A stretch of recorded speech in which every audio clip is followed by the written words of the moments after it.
1, 2, 3, 4. 1, 2, 3, 4.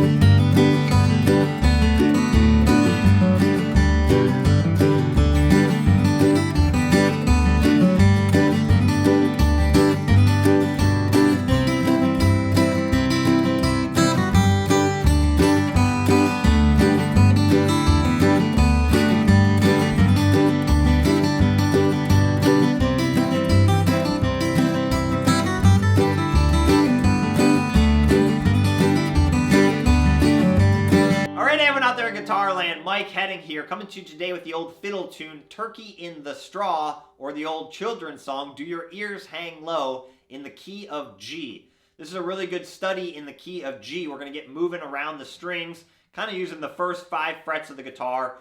We've got an A part and a B part, very common for fiddle tunes to play each part twice. So we're going to learn a basic A part and then an A part variation, a basic B part, and a B part variation. Learning fiddle tunes is really important. A lot of players neglect learning fiddle tunes. They want to focus on songs that have lyrics, which is also good practice, but learning fiddle tunes is a really great way to learn how to improvise. You're learning melodic fragments in fiddle tunes that eventually can be used in other situations. So I felt like it was a really big breakthrough for me to learn how to improvise, was learning a bunch of fiddle tunes. Even though I don't always keep them in my repertoire, learning these fiddle tunes is really good practice to eventually learn how to improvise.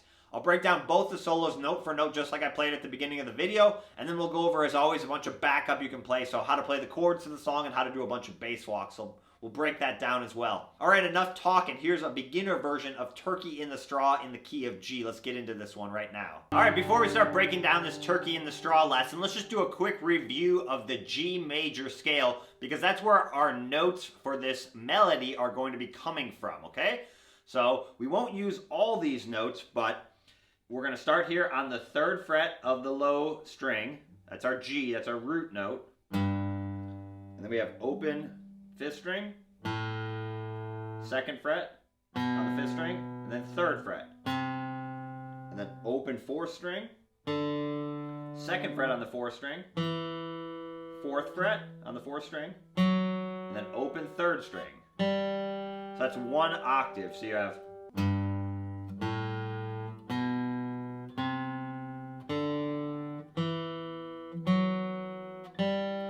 about what you're doing with your right hand at this point. And then to start the next octave, we start with that open 3rd string again, or that's our root note. And then we have 2nd fret on the 3rd string, open 2nd string, 1st fret on the 2nd string, 3rd fret on the 2nd string, open 1st string, 2nd fret on the 1st string, and then 3rd fret is our octave. So going down that is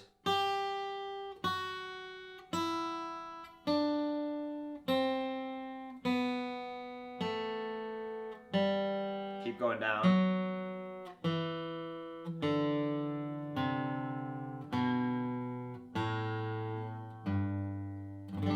Okay, so that's where our notes are going to be coming from. All right, let me play the first 5 measures. That'll be the opening melody line. Here we go. Do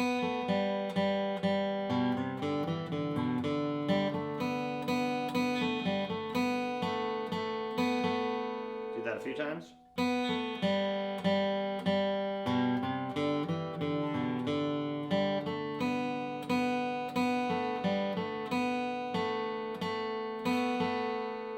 Okay, so we're going to start with our pickup, and our left-hand rule that we're going to use for this first part is for all the 2nd frets, regardless of what string we're on, we're going to use our index finger.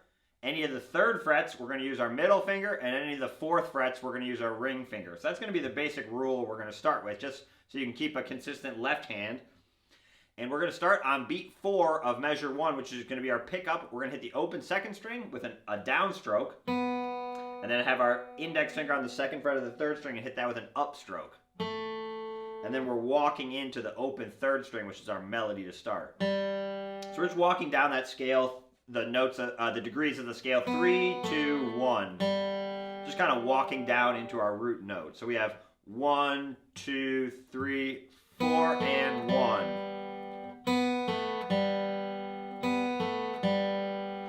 actually going to hit that third string 3 times in a row, all downstrokes.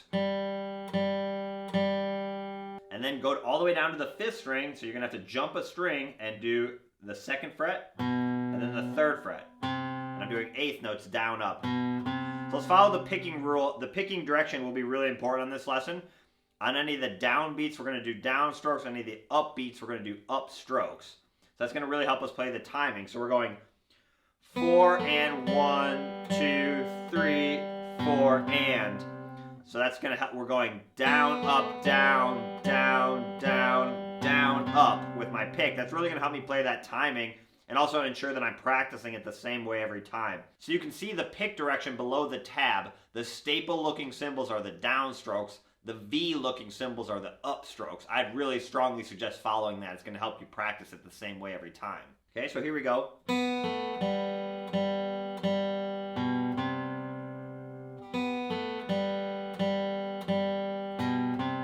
Probably the trickiest part is just jumping with your right hand and jumping that string. You're skipping over the 4th string, so you just have to work on your accuracy there.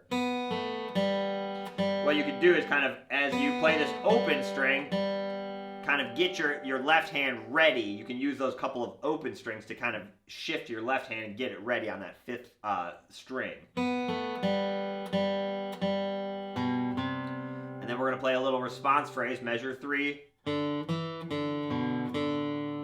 Kind of going back and forth on these 2nd frets on the 4th string and 5th string. So we could do open to open, and then 2nd fret on the 5th string with an upstroke, and then back to that open 4th string. So you have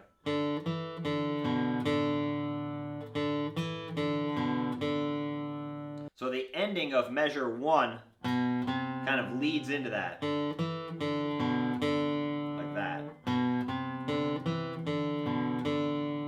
Put that whole part together. We have you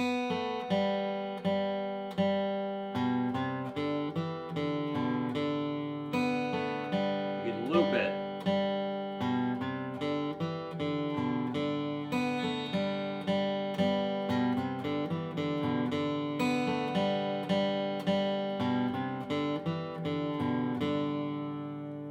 And then we play open 2 on the 3rd string, so open and then 2nd fret. And then open 2nd string twice, and then a little run.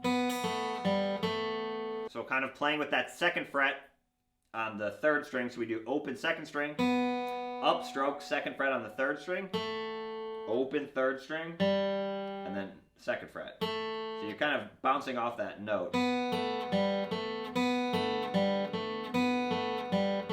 just playing the last 4 notes of measure 4.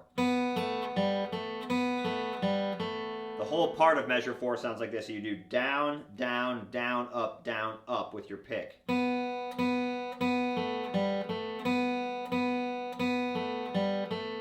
then measure 5 is kind of a response. Just keep your 1st finger down and play the open 2nd string, and then 2nd fret on the 3rd string twice. So you have, let's do 4 and 5 together. You have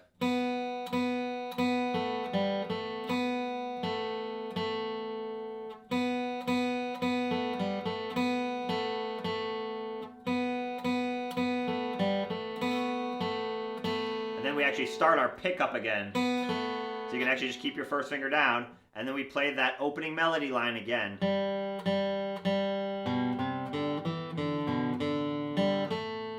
So that's the exact same as measures 2 and 3. Very common for a fiddle tune to repeat that melody line. It's basically a call and response. So we have a call. And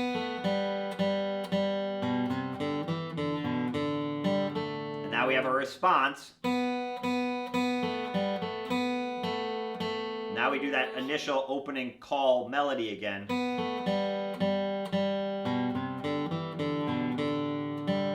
And now we have a slightly different ending response. We go.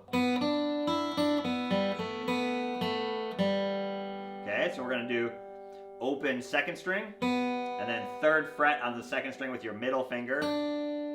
So we do down, up. And then to play the timing right, we're going to play this open E string, high E string with an upstroke. So we're going 1 and, beat 2 is a rest, so we have 1 and 2 and.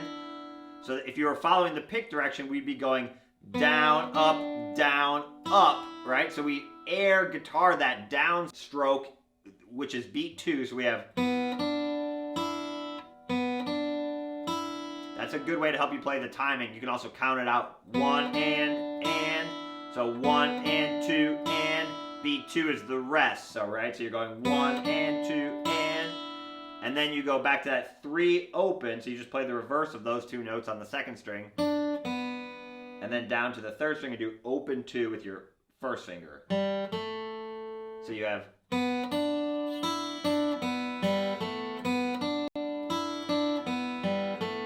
You're actually coming right from that open 2 in the previous measure, so you can kind of just keep your hand in that position.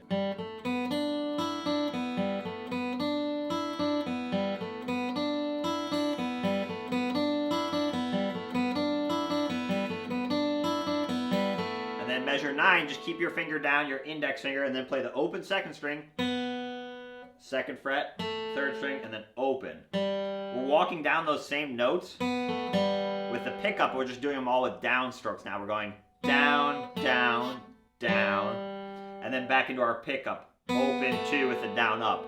So you can see how important doing that pick direction is, because it's going to help us play all those different rhythms, right? So we're using our right hand to help us keep the rhythm rather than just trusting your sense of internal time, which you can do that, but I found a lot of people that don't play with a consistent pick direction really struggle with timing. They end up practicing in all these different ways, and then if they do it the right way, they hit the timing, but then if they switch up the pick direction, they get lost, okay? So that's why it's really important to practice that consistent pick direction. It's really going to help you play the timing. Okay, let's play that whole phrase again from measure 8 into 9. We have.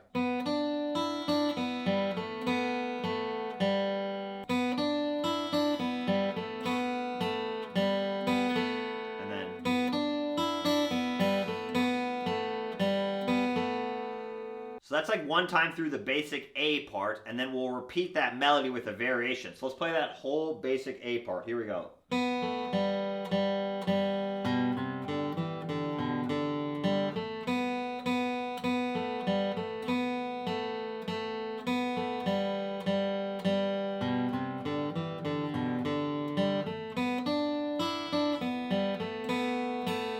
can loop it.